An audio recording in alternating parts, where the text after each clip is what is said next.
ఈ రాష్ట్రంలో పవన్ కళ్యాణ్ పరిస్థితి ఎలా ఉందంటే నాకు ఒక సామెత గుర్తొస్తా ఉంది. వెంకి పెళ్ళంట సుబ్బు చావుకు వచ్చిందంట.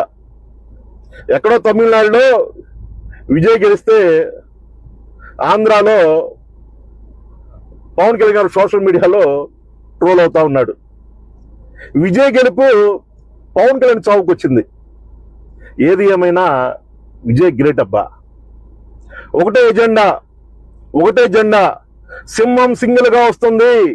గెలిచినా ఓడినా నా కార్యకర్తలతో ఇతర జెండాలు మోపించును, నా కార్యకర్తలతో కూలీ పనులు చేయించును, నా కార్యకర్తలతో బానిసత్వం చేయించును.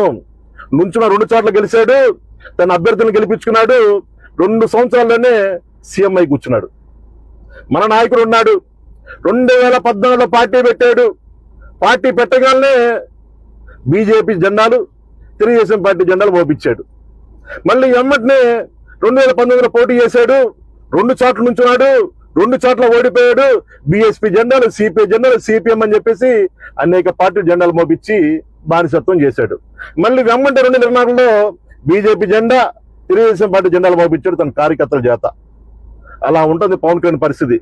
మళ్ళా చెబుతున్నాడు, రానున్న 15 సంవత్సరాల్లో నా కార్యకర్తల చేత ఇంకా నేను జెండాలు మోపిస్తా, ఇతర పార్టీ జెండాలతో కూలీ పనులు చేపిస్తా, బానిసత్వం చేపిస్తా అని చెప్పేసి చెబుతా ఉన్నాడు. సింహం సింగిల్ గా వస్తుంది. సింహం ఓడిపోయినా గెలిచినా ఒకటే లక్ష్యం, గెలవాలి, తన నమ్ముకున్న వాళ్ళ తల ఎత్తుకొని చేయాలి. అది నాయకుడి లక్ష్యం. గుర్తుపెట్టుకో. జై హింద్, జై జగన్.